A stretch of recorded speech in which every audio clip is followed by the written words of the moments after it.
What's up, everybody? Welcome back to another episode of the E4 Explicit podcast. I know I've been away for a little while, about 3 months. I moved from Colorado back to DC for a lot of good reasons. I took a new job, new exciting things happening, and I wanted to come proper with the podcast. So I took a little hiatus, so I apologize, but I'm happy to be back. And today, our first episode back is my good friend Gabrielle Balassone, who is from Naked and Afraid. She's been on, I think, 5 times now. She just did Naked and Afraid XL Frozen, where she spent 14 days in Montana in 20-degree weather, or less than 20-degree weather. It's insane. Grizzly bears, mountain lions, beavers, rabbits, all kinds of stuff I'm not doing that, right? I'm not doing that. I'll let her do it. I'll talk to her. She'll tell me her experience. It was a pleasure to have her on the show, and I really, really love talking to Gabby. She's an awesome person. She's an attorney. She's a survivalist. She's a mom. She's a wife. She's a true badass. Do not forget to like and share this video. Hit that bell notification so you get notified every single time that this face comes on your camera, on your laptop, wherever you're watching me. Make sure you hit that bell notification so you know that I'm there, right? A lot of content coming your way, a lot of really good new guests that I've never interviewed before. If you're a big Below Deck fan, if you're a big 90 Day Fiancé fan, I'm a reality TV junkie. So I love talking to these people because I just love to hear the nitty gritty and all the stuff that goes on behind the scenes and what's real and what's not real. So get out or watch out for a lot of those things that are coming your way. So I hope you enjoyed this episode of the E4 Explicit podcast with Gabby Balassone. I'll see you guys next time. Peace out. What's up, guys? Welcome back to another episode of the E4 Explicit podcast. I'm Corey, and today we have, once again, for a second time, Gabby Balassone from Naked and Afraid, amongst other things that she's done. And thank you so much again for coming back on the podcast. I really appreciate it. Last time we were in person and we talked, that was crazy stories. But now you just got done a Naked and Afraid XL Frozen edition, where they put your crazy asses in Montana, which the consensus was everybody was like the jungle was nothing compared to the cold in Montana. So I'll let you tell those stories, but thank you for being on the show again. I appreciate it. Hey, Corey, thanks for inviting me back. I'm happy to be here. Absolutely. Yeah. So let's talk about Naked and Afraid. So the first time that we talked, there was a spider in your house. I specifically remember this incident. You picked it up with your hands, and I almost threw up in my mouth. And it was like a wolf spider. You picked it up and you just took it outside, you let it go. And I'm like, I basically would have passed out. But that's just a small piece of like who you are and what you're just not scared of anything. And when you're watching the show and I'm seeing you're literally a badass. Like nothing phases you when they're cutting back. And I know I'm jumping around a little bit, but the first thing that sticks out to me when I watch you is like everyone else is like hyperventilating, about to pass out, dying, like look like shit, and you literally look the same. Like you literally like same face. You're like, all right, this is it. This is just another day. Like it's crazy. Yeah, you're absolutely right. I mean, I think that's one of my best survival skills is just like the ability to stay calm under pressure and problem solve, right? So Yeah. if you feel competent and confident in your ability to problem solve, it's not all that bad. No. But yeah, our team's got great systems in place from day one, and you see us living pretty comfortable compared to some of the other groups out there. Yeah. No, you're totally right. You was it Joe, right? What was his name? Joe and Kai, yeah. Joe, Kai, yeah. Is she from here too? I feel like you guys are hanging out a lot. So we're buddies, but she's actually from Australia. She's in a place called Torquay. I think it's outside of Melbourne. Nice. Is she here though? Because you guys just did some stuff together, right? She just flew out to LA and she's on her way to Fiji to teach survival courses in Fiji. Jesus Christ. Are you gonna write a book? I mean, look, if I keep hanging out with her, I'll have some good content. I was gonna say she's got a couple books, but anyway, I did take some notes and stuff like that from when I was watching the show. And the first kind of crazy thing that happened with you guys in your camp was when Joe passed out, right? So yeah. Aside from the bear tracks and the scat, which I lived in Colorado for a year, so I know what scat is. That's bear poop, basically. And the size of the paws. Like, first of all, Gabby, let me just say, I am terrified of nature, of bears, specifically grizzly bears, that hump on the back. Yeah. Not, no, no. And the fact that they were like 10 feet from your camp walking around, please take me there. Okay, so first of all, wait until you see episode 6 because it gets crazier. I know you've Oh, only seen 5, so if you're afraid of bears and grizzly bears, just keep on watching. Um, Absolutely, like, terrifying. So I don't know if they show it on there, but there were where they had these, like, prefab shelters up for us because when you think about it, Native Americans would have had all summer to prepare for the winter months, right? And they would have had tons of pelts, they would have had homes built, all of these things. They can't drop you in 25-degree weather naked and say, "Hey, you gotta survive from nothing." That's just yeah, I mean, everybody would be tapping out within 15 minutes. right. So what they had to do is give us some pelts, and they had to give us, at least a form for a shelter, so we didn't have to procure the big logs ourselves, right? But what they don't show is we had mountain lion tracks through the area where our shelter was, right by that rock, like prints inside where the shelter was. So that's terrifying because those suckers will sneak up on you and kill you before you even see them. Bro, that's crazy. So like that big, because you guys had a good like the wind was a killer. So you guys strategically had a nice camp where like half the whole side of the camp was like covered by this rock, so the wind wasn't like penetrating you guys. So like you had tracks inside of your shelter. Yeah, So, and so with wow. that shelter location, look, it looks bomb, but those first like 3 days, the wind came from that valley where you see the frozen Mm, lake, right? And it is like a wind tunnel. So we were in a place called Paradise Valley, Montana, just over um like the northeastern gates of Yellowstone National Park. We were on an awesome farm. I'll tell you about that off camera. But um the wind was whipping through there like crazy, and it was coming from the direction of where the wood side of our shelter was, not where the rock was. So it was a wind tunnel. We actually got there and they had the configuration laid out, and we changed the entranceway so that we could build the debris on the other side because it just wouldn't have worked with where the wind was. We also made it smaller. They don't really show it on there, but we made it smaller so that we're not heating quite as large of an area. And then we just piled debris. I mean, it was like 4 foot thick. We had full wow. pines laying on that thing. And that's the only way you can protect yourself. So that was pretty wild. Um, yeah, so I don't remember what the question was, but It that's how wasn't it really started. a question. It was just me panicking about mountain lion tracks. I saw a video the other day on TikTok of this guy who was hiking, and he's just Uh-huh. walking and walking, and he like it was about to be at the end of the trailhead, and he turns around, and he knew that the mountain lion was there. The mountain lion was literally like looked like it was about to just jump him, and it's like that thing has probably been tracking him since he got into the park. Exactly. So They're the fucking scary thing crazy, about them, if you turn your back on them, they look at you as prey. You're moving away from them. They're gonna attack you just like they would a mouse, bro. right? If you stand and look at them and kind of like your body behavior doesn't match what they think you should be doing as prey, they're gonna be thrown off. Just like a house cat would be thrown off by a mouse saying stop, you know? Right, right. Um, So that's like our only defense against those suckers other than having a fire going. Bears, so before I went in, the bears were starting to come out. Grizzlies, everybody, were chattering at the local bars. Oh, did you hear there's grizzlies, down here in this basin and that basin? And just wait for episode 6. That's all I gotta Dude, say. Gabby, like, so what do they tell you? Because I think like okay, all bears they're terrifying, right? Any bear could kill you, no question. But Right. grizzly bears are just different. They like look Uh, through you.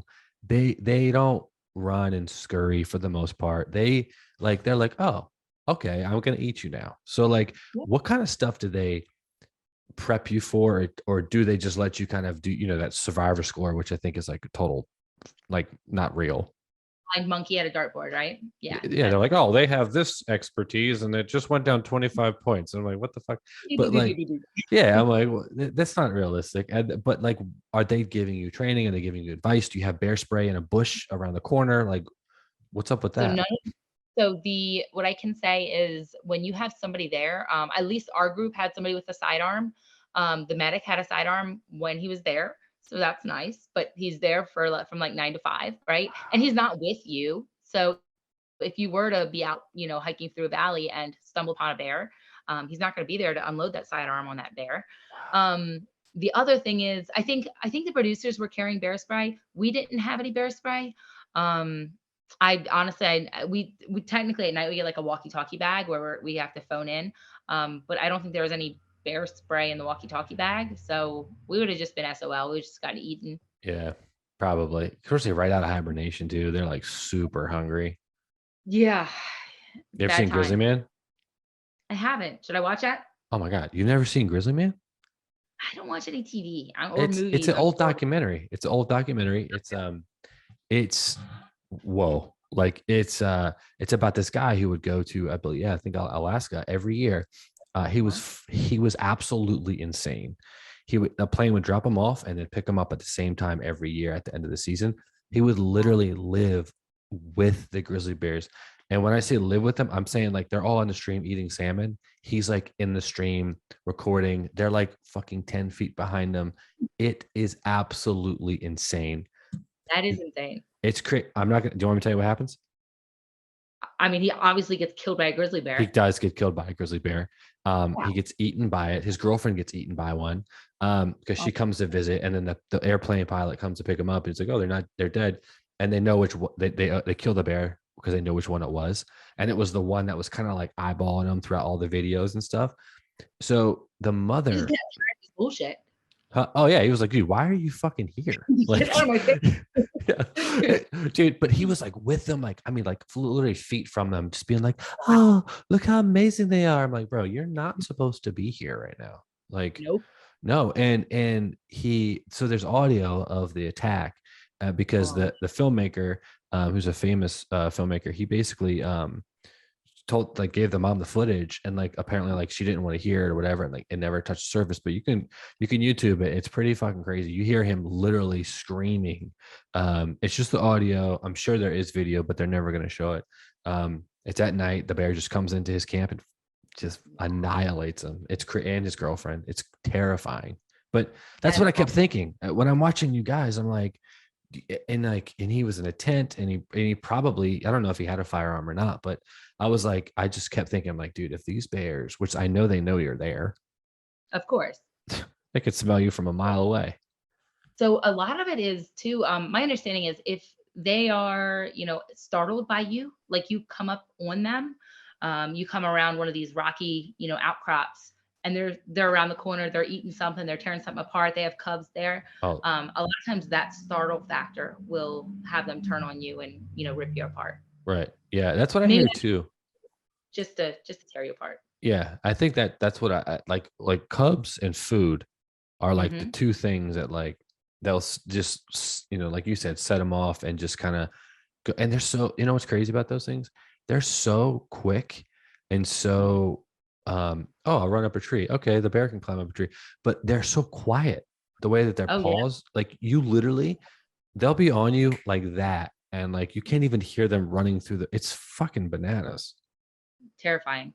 Yeah, it's scaring me. So I'm never gonna go on naked and afraid. I don't like to be naked and I don't like to be afraid.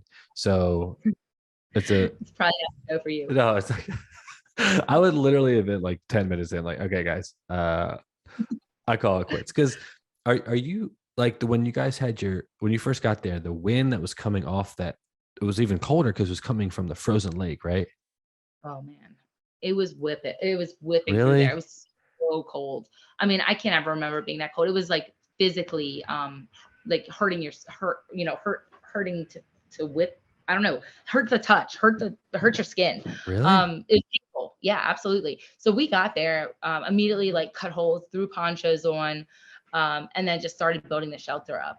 We thought about making shoes, and we kind of looked at the materials, but making shoes is not a joke. It's a real skill. Right. Oh yeah. Okay, so you see other people out there, and you're gonna see some stuff that comes out on episode 6, and maybe on the internet about how bad people's feet got out there. Um, I made shoes for my team, Kai, Joe, and myself, and they lasted from like night 1 to day 14. And we could walk in them the whole time. Never had to fix them. Never had to, all we did was after we were done wearing them for the day, we put them up over the fire so they could dry out and they kind of hardened back up, and then went out in them again the next day. And they're like UGG boots. Literally, we made them out of the shoulders of the bison. So like the shoulders and the legs are the toughest, thickest parts of the hide.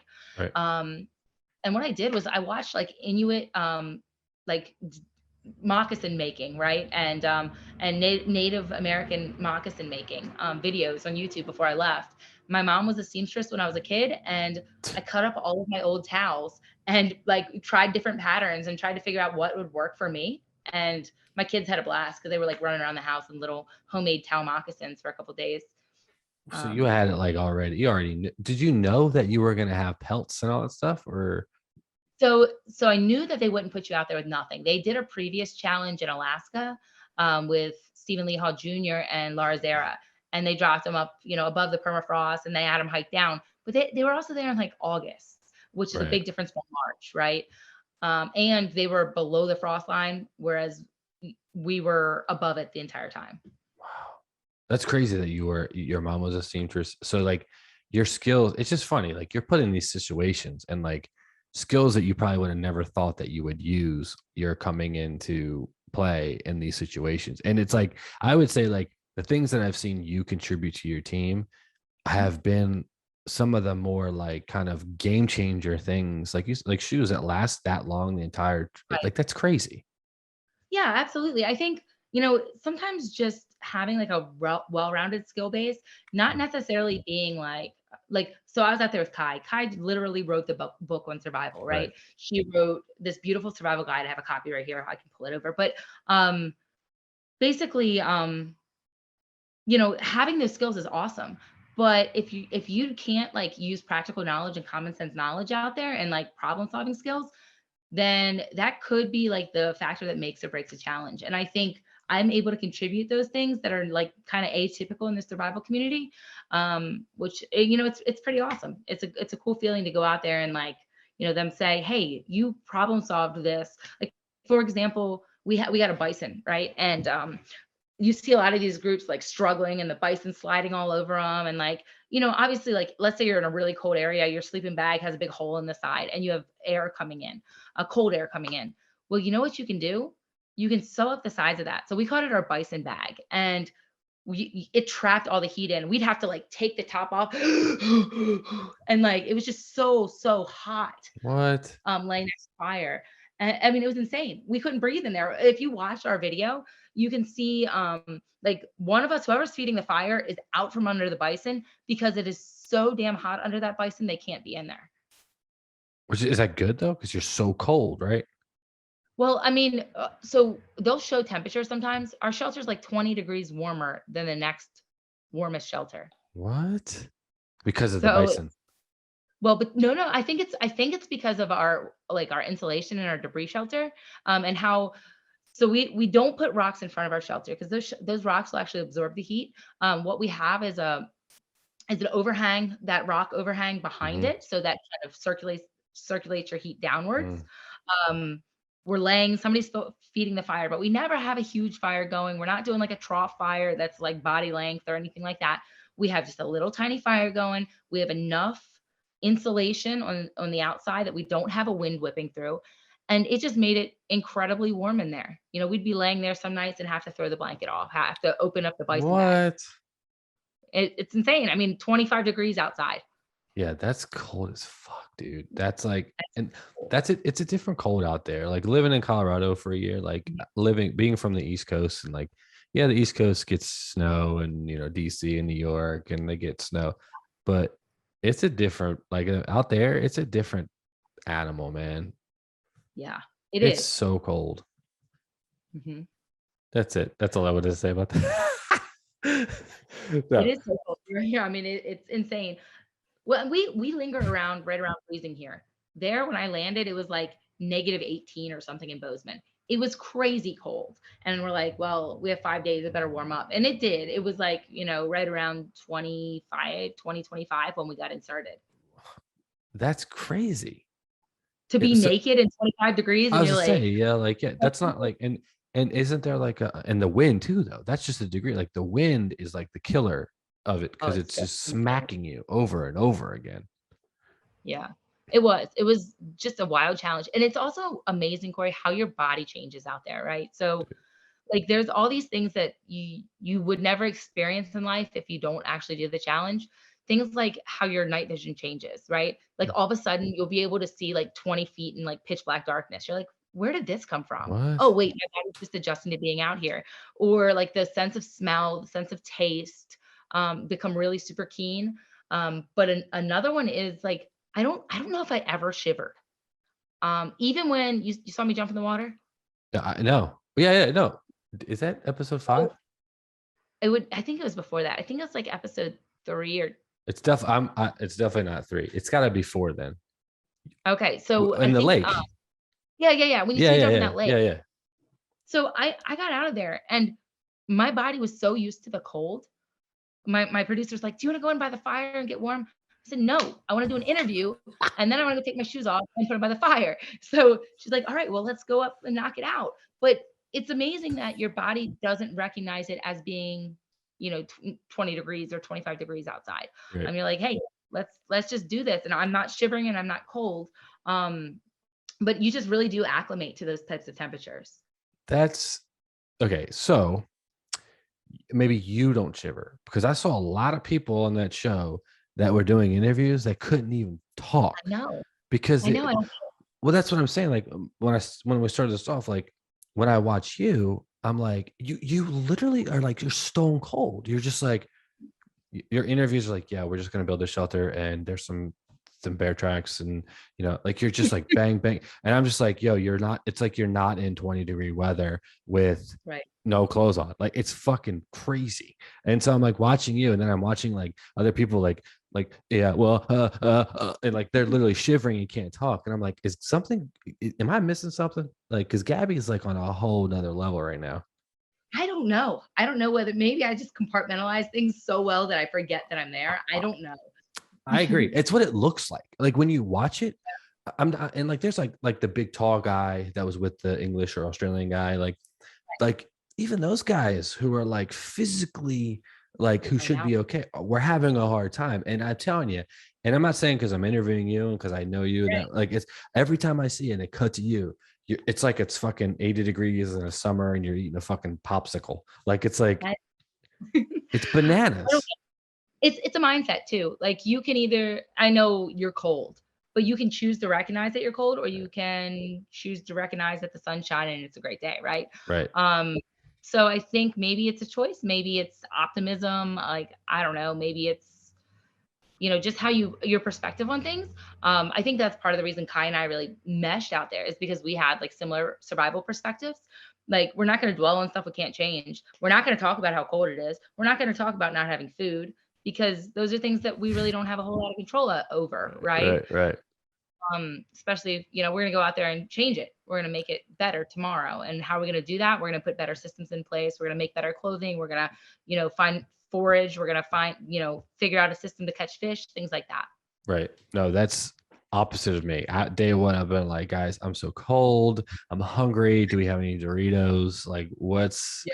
like that's literally me. Well, I kind of want to talk about food too, because I watched the one guy that like made the trap or whatever for the beaver. So the Mhm. beaver, the hares, like all the things that were out there that were just like, I mean, is to see him draw the bow and like he almost got it like a couple times. Like I know we talked about like animals out there and stuff like that last time I talked to you, but Sure. was there anything different about this one that made it either hard, or was it the cold, or was it just the fact that like these like it's a rabbit, like they're fast as hell? Yeah. I don't know. Like what was the experience for food out there as far as animals? So obviously we're constrained by the local hunting Mhm. regulations and laws, right? So we were outside of like large game season. So you're not going to see us going after the pronghorn that were there, the moose, the white-tailed deer, the elk. None of those things were within our purview, right? So we could trap like some small animals. Um, beaver, I think, was on the list. Rabbits. So I saw one rabbit the whole time I was there, and Damn. I was moving, right? So the fact that I only saw one, well, I saw other tracks places, but I think they're just scarce. And then when you're also trouncing around with a production team, like that one rabbit, you take one shot at it, and then it's like, hey, I'm Gone. done here. Yeah, I'm out. Um, so I think that was part of it. Really, one of the biggest things out there was the fish, and you'll see crayfish as well. Um, the rabbits, if you were lucky enough to get one, awesome. We Trout. they didn't show. but we should set a ton of snares. That's like one of Kai's specialties. So she had really advanced snares out there, and we didn't hit a damn thing. What's a snare? A snare. Sorry, What's that? like a snare. So like a loop that's gonna catch a rabbit. A trap. Listen. There you go. All right.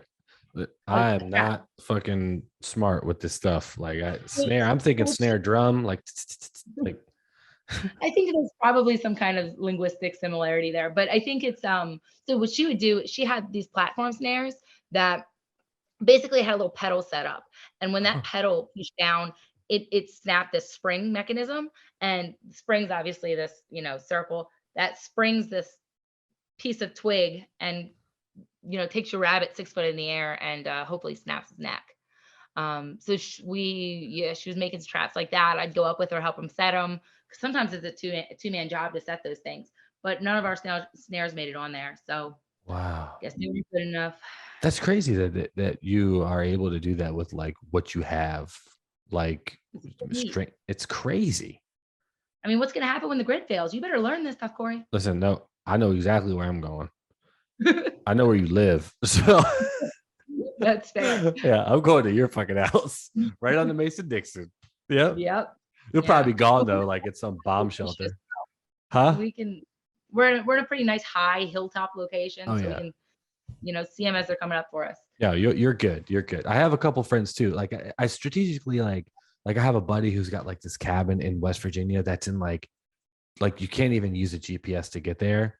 And like the family that owns the farm and the land has like 2 generations of people that live on the property before you get to my buddy's property. So like Sure. they know everybody that goes in and out of there. So if they don't know you, they're like shotgun ready. Hey buddy, what are you doing here? Like, Yeah. so like between you and him, like I think I'm good. Like, Look, pick me up. We're going there. That sounds like a pretty cool place to hang out. no, you would love it, dude. We were like driving like for like 4-wheel. I'm not like an outdoorsy like farm person. Like I can't like I can do it. Like I can hang out and stuff like that. But dude, we went to dinner one night. Of course, we were like Buffalo Wild Wings, which is like 30 minutes away from that house. We get back and I'm like scared. I'm like scared of snakes. I'm like the biggest wuss of all time. So like we get back there and like we walk up on the porch and they're like, oh, Corey, look. I'm like, dude, this fucking black snake was like probably like I'm exaggerating. It was like 30 feet long. In my mind, it was like 30 feet long. Right. It was probably like 4 feet long. Hanging out. It's too big. I was like, we got to go. Like, I'm not sleeping here. Like, if you think I'm sleeping here with the snake outside, you're wrong. Like that's not happening. But it was really cool because like I like hiking. I like going out in nature and stuff like that. And one thing is like sometimes I carry like depending on where I'm going, I'll carry my firearm with me because I'm like ready to rock. And I'll have it like in my little strap, my little knapsack, just in case if any bears or anything like happens like that. But for me, I don't know if you do this, but because you're a little bit more like free, like kind of free willed and kind of like you're more chill than I am. But like I'm always thinking for like, okay, I'm like looking for something to happen or like to attack me or whatever. And it's like it never happens. It's probably never going to happen. But do you have any advice for people like me that like really like the outdoors? Because what I want to do, Gabby, is like when I go out there, I want to like like relax, enjoy. You know what I mean? I'm too uptight for this. Like you need to like smoke some weed or eat some mushrooms. I don't know. You gotta chill out, man. No, I'm kind of not joking. I honestly, so I don't know. I've never had anxiety in the woods. That's where I go to not have anxiety. Right. That's it. Like I have like high anxiety just in like, and I think like because when I lived in Colorado, the elevation, our house was at 7,500 feet elevation. Yeah. Okay, like I was having. That's another reason why we kind of moved back to the east because it was a fucking struggle, man. Like breathing out there is no joke. And so like I think it's like 6,800 feet or something like that. in Montana, where you guys were, right? Yeah, my house was at 70. So I'm walking up the stairs and I'm like. And then and then we go on a hike and it's like okay we're at 8,000 but then like by the end of the hike we've gone up to like 10-12,000 feet back down.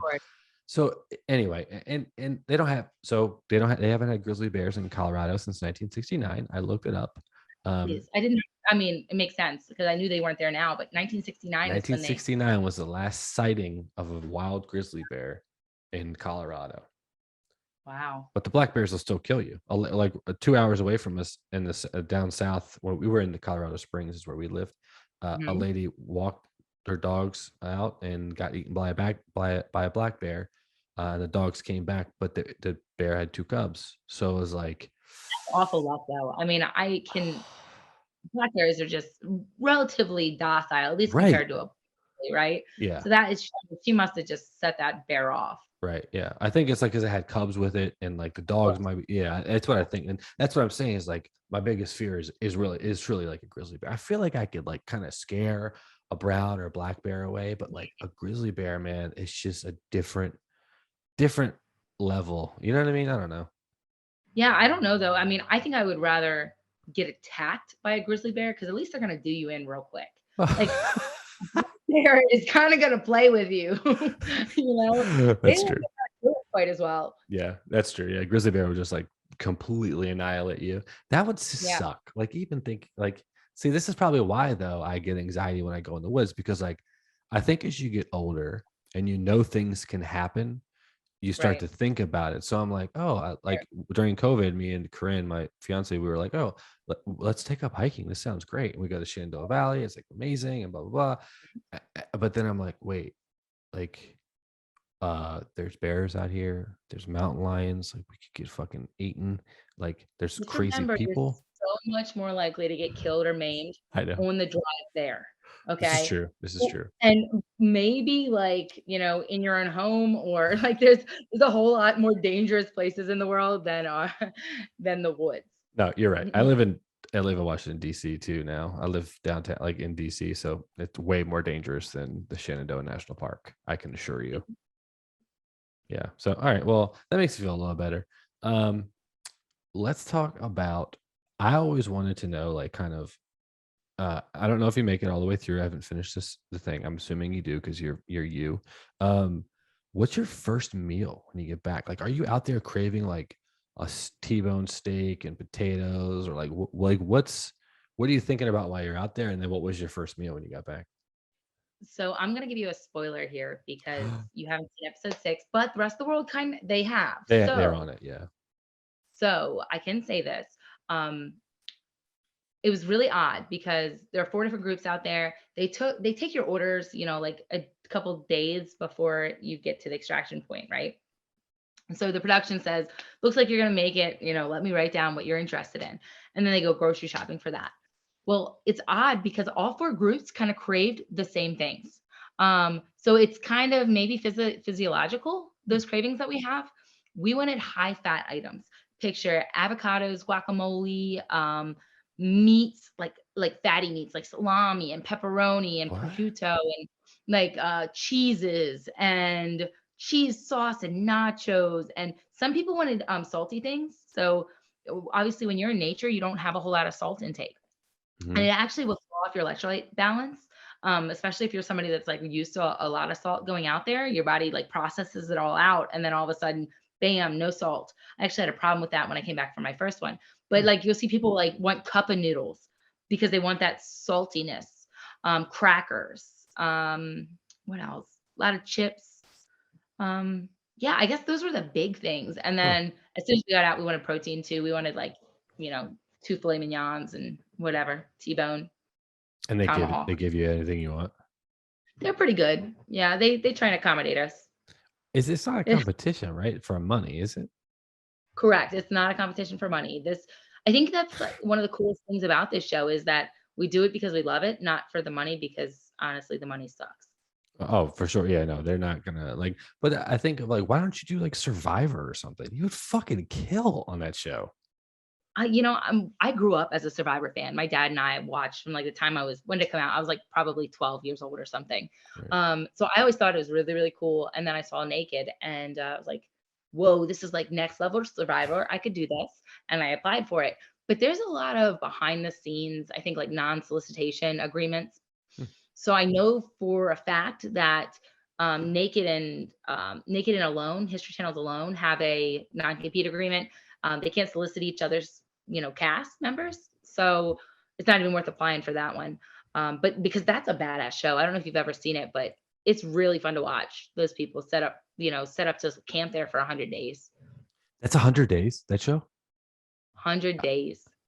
Bro, fuck Well, no. no. Hold on. I'm lying to you. I don't think anybody's made it to the 100. It's something like if you make it to 100 days, you automatically get like a $500,000 prize money or something. 100 days.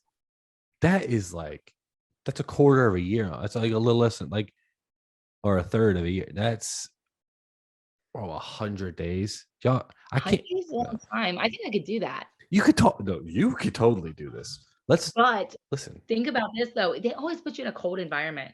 And that's hard. At night too. Alone in the Dark, was that one of them or something like that? I don't know. I honestly, were they in There's a a cave? bunch. Yeah, I think they're I've seen it. I haven't seen the show. I've only seen Naked Afraid and You gotta watch one episode of Alone. It is really fun. they're by themselves. They're 100% alone. They're not gonna run into anybody else. They're in a whatever radius territory. I think they film themselves, but it's pretty cool because they pop up with some really cool facts. But here's the thing. So it's a competition show. So whoever outlasts the other participants, they win. They get the prize money at the end. So what a mind game it must be to be out there and think, wow, there's some other jerk out here that's gonna stay for they can live out here. They might stay out here for 3 years. Right. So am I willing to be away from my family to beat this other person out for that length of time? And I think that's the mind struggle you probably have to face. Do they tell you? Do they know okay, there's 5 people out here? Do they tell you when people are eliminated? I don't think so. So I don't watch a whole lot of TV, but I've seen just a couple episodes here or there, and I don't think they tell you. I think you're just staying until you're the last person. That's like a mind. You're right. That would just because you're waiting for the other person. It would be impossible. Yeah. But I think if I could take my family with me and I could subject them all to the freezing cold, Yeah, right. I think we'd be all right. Yeah, I don't think your husband's not into this stuff, though, is he? Not on the same level. He's more somewhere between you and me, Corey. He's he likes to go out, but he also likes to have protein bars, Yeah. Yeah, I don't think he's from Tijuana, isn't he? Yeah, he is. Yeah. Yeah. I remember we were talking. That's a different kind of survival there, though. What's that? I said that's a different kind of survival. Oh, dude, that place is fucking insane. I know he knows. He used to be in a band with Ed's Manifesto on Instagram. Yeah. Yeah, I remember him telling me that, and I was like, "Holy shit!" I've been trying to get Ed on forever. That's so funny. Yeah, that's a whole nother world down there, dude. That's they have it's crazy. That's one thing. San Diego is one of the most expensive, beautiful places on the planet, and it's 20 miles from fucking the Tijuana border. It goes right up to it. One time, if you look at the metro, it's split in half, and the bottom half of the circle is TJ, and the top half is San Diego, and it's crazy. It's insane. And one side is literally a fucking war zone, basically. Right now it is too. Have you seen the news recently? It's so bad. They have burning cars, blockading people from coming and going. The cartels were really taking over.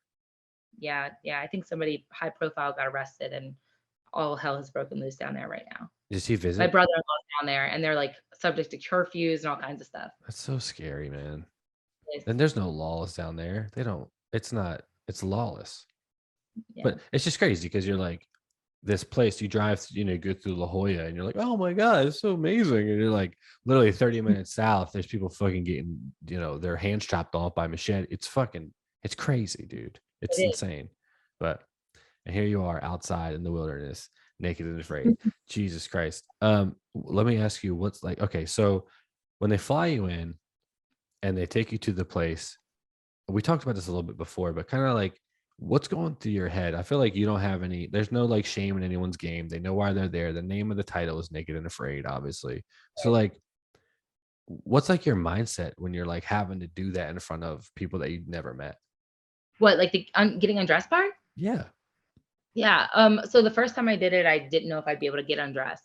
And then within somebody asked this the other day, I think it takes 12 minutes for you to forget that you're naked and not care anymore, because you have so many other priorities, and you're like, look, I have exactly like 4 hours and 15 minutes before the sun goes down. So right now, I don't care that I'm naked, and I'm going to start stacking debris, and I'm going to start building a shelter, and I'm going to strike a fire up. And like, you have all of these priorities. And it really is amazing because like a survival brain comes out, the survival mentality comes out, and you start just, whipping up all these things that you're going to do, and trying to survive out there.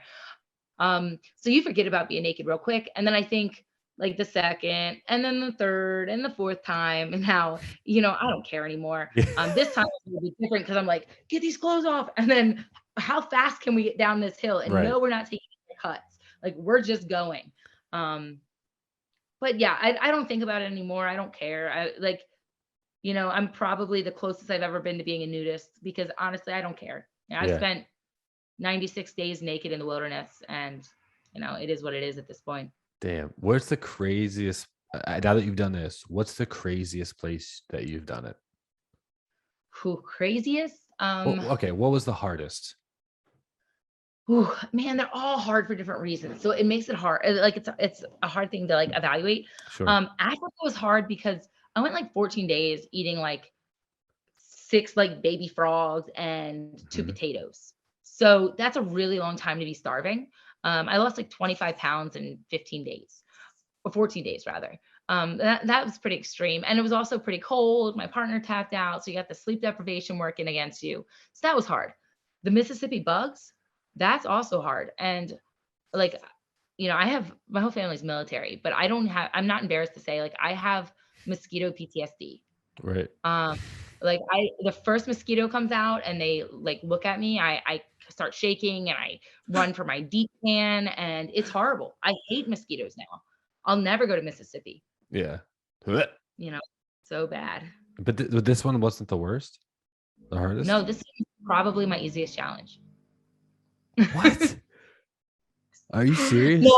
I'm lying. The Philippines was kind of like living in paradise, but there were some really hard parts. The first beach we were on in the Philippines was very difficult. We had a lot of like really difficult changes in location where we're like migrating basically through different parts of this ecosystem. Right. And we had hikes that were like 6 and 7 miles, and we're like 35 days into a challenge. Things like that were difficult.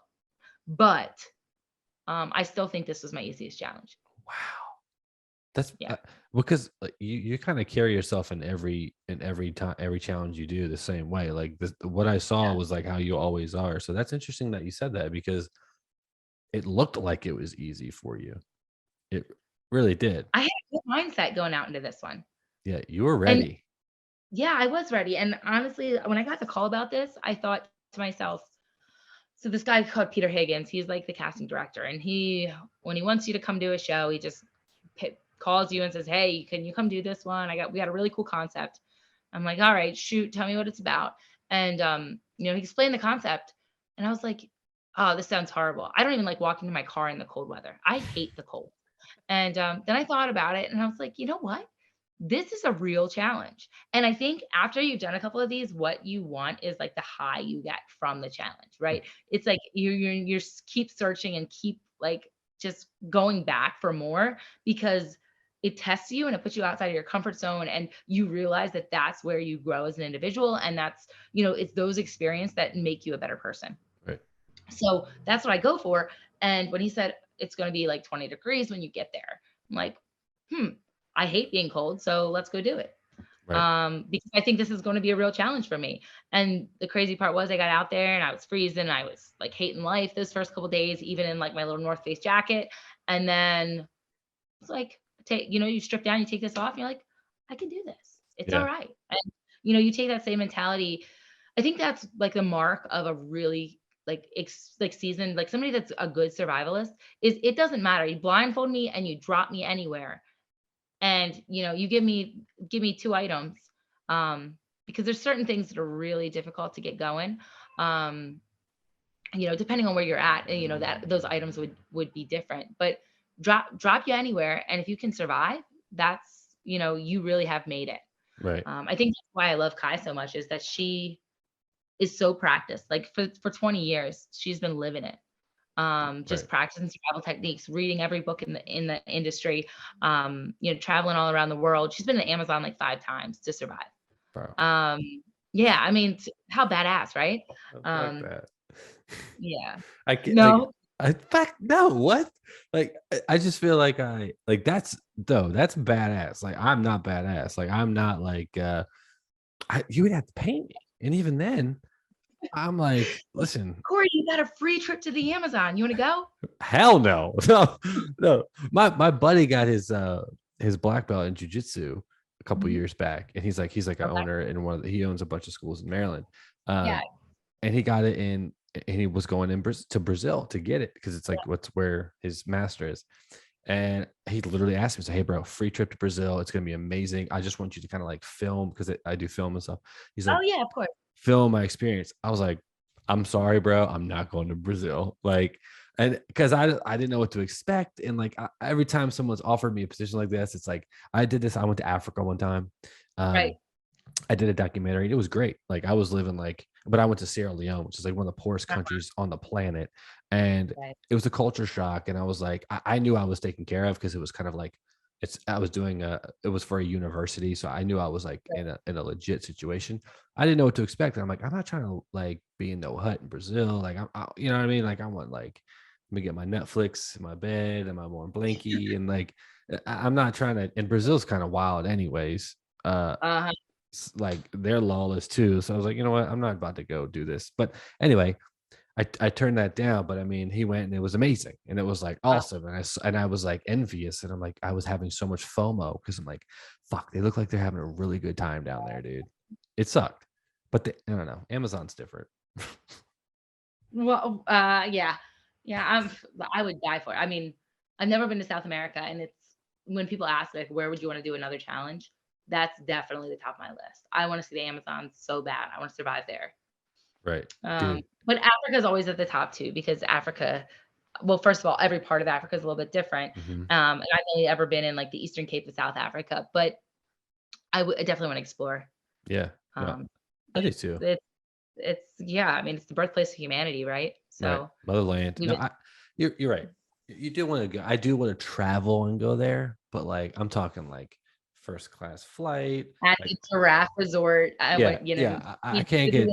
Yeah, exactly. I can't get dropped off naked and afraid and be like, okay, here's a fucking stick and some I don't know, something. Go, have a good yeah, time. yeah. I'll figure a way to do something with it. But two more questions. I'll let you go. One, what's the process for you and your husband to discuss this? You get a call from the producer, and you're like, hey. Yeah. I'm gonna go to this place in Montana for 14 days. It was a short one, I think. Yeah, that is short. So It's that's short good. for you. So it's like, how was that, and how does it affect your home life? So I mean, I honestly get one of these calls, I don't know, 3 times a year. Wow. So at this point, it's like, babe, they're they're calling, "Can I take the call?" Yeah. And then he's like, "Yeah, hear what they have to say." And then I talk to him, and then he says, "All right, so tell me what they want." I'm like, "Well, they want 60 days in Louisiana. Are you interested?" And he's like, "Oh, well, I know how happy it makes you, so I guess Oh, you can go." And then I like scramble around and like try and figure out whether I can do it, whether I can't do it. My work is usually like, you got other things to do. Like we pay you a good salary. But so 14 days is like my sweet spot because I can say, you guys, I got plenty of PTO and I'll work weekends when I right. get back. And they're like, all right, well, we can't do anything about it, so but no, my husband, like the first one, actually, we weren't together yet. We had a little boy at the time, but he was living on the other side of the country, and we were trying to work things out. But long distance was really hard at the time. So I had just started law school, and like things were crazy. So I did number one without his permission, or blessing, or even his acknowledgement. Yeah. And then he actually moved himself out to Maryland while I was on my first challenge, which Oh is wow. pretty crazy. Yeah. But he came to take care of our little boy because he was like visiting, every couple of weeks. He came out, quit his job on his way here, and he started applying for jobs while I was gone.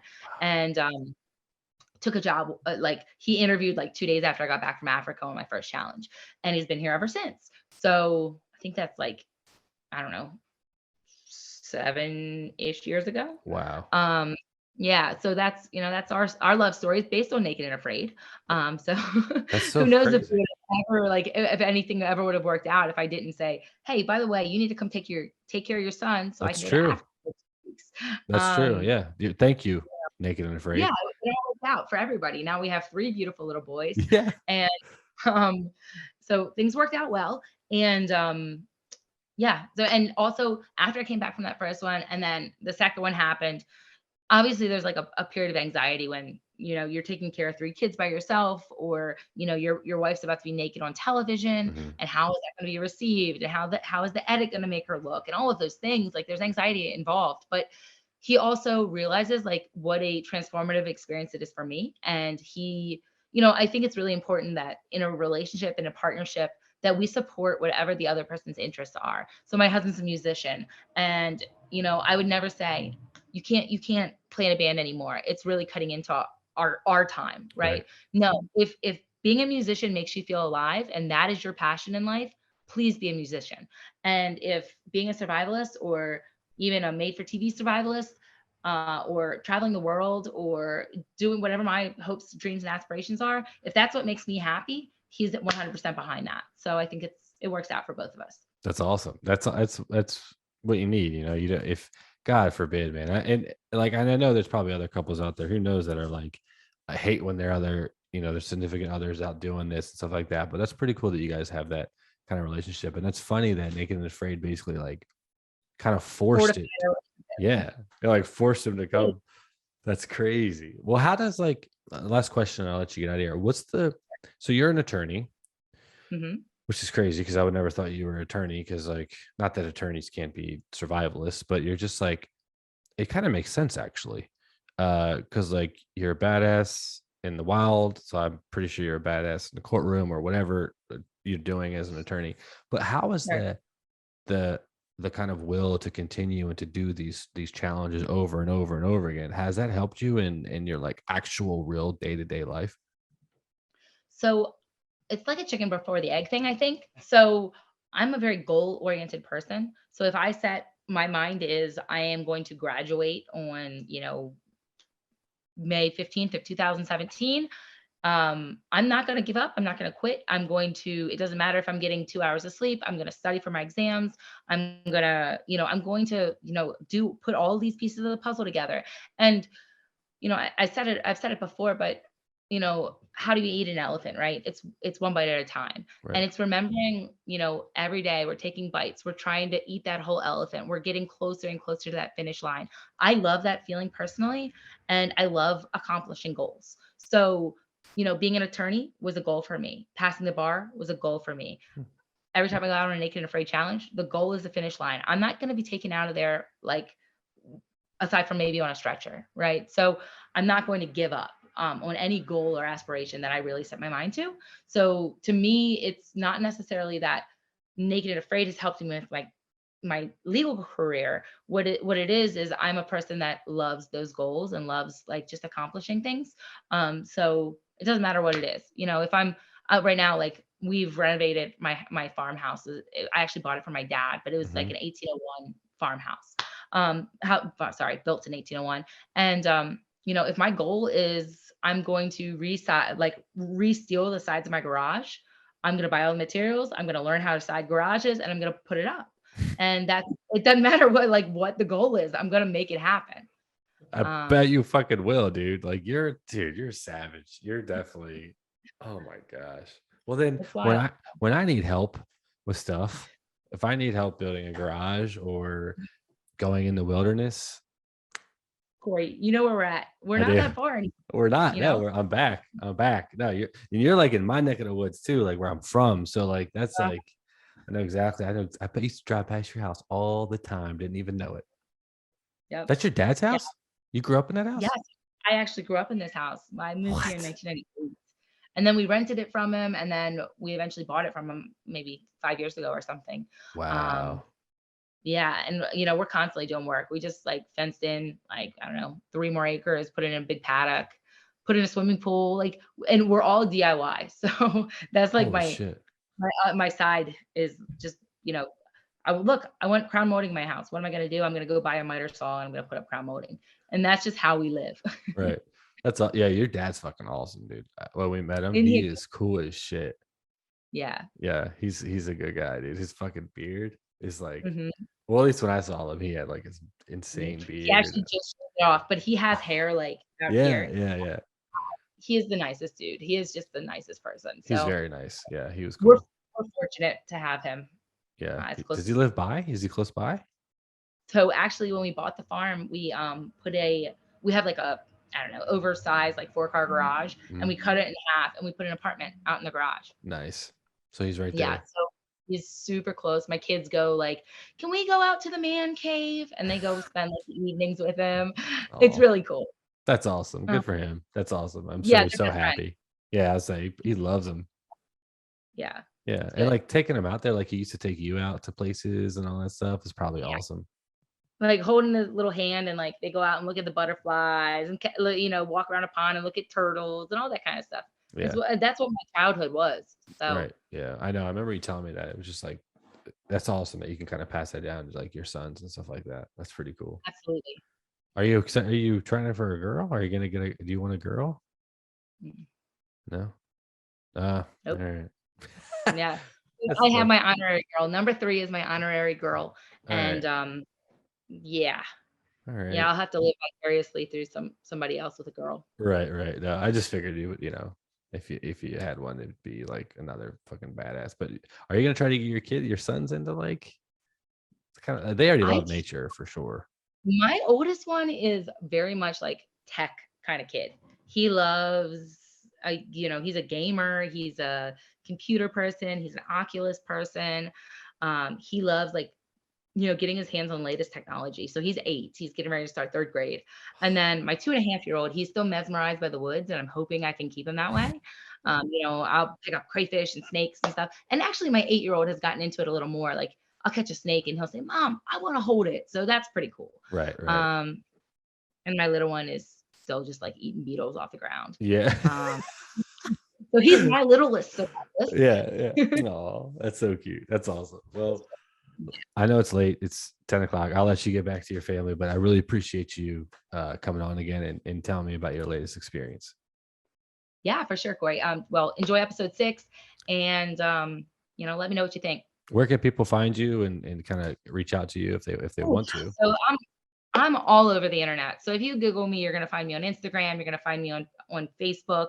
If you look up my real name, so it's Gabrielle Balassone. Mhm. You will find me all over the internet. I'm trying to think if there's anywhere else.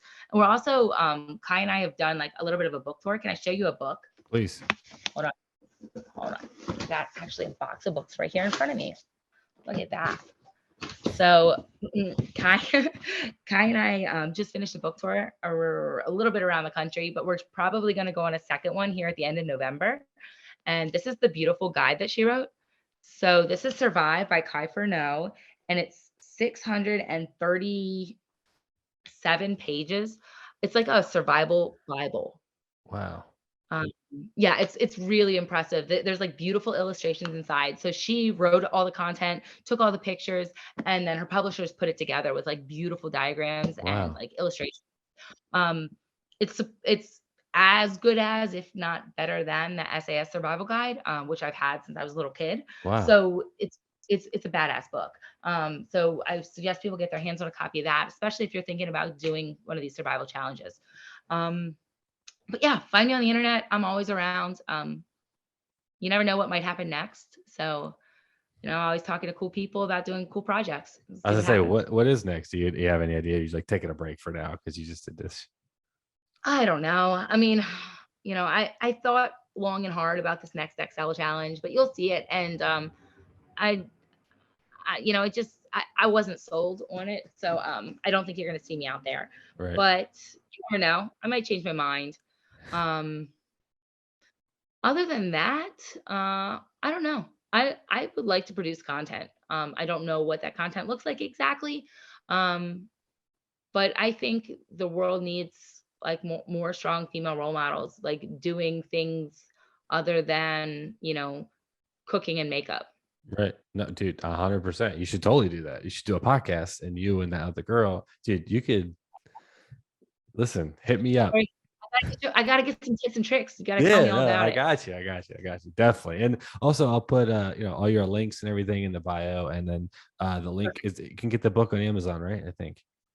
Yeah, you can get it all over the place. Okay, Anywhere cool. books are sold. All right. Well, and I think it Thanks just for having froze. me. Yeah, absolutely. Thank you. That's another episode for the E for Explicit podcast, and we'll see you next time.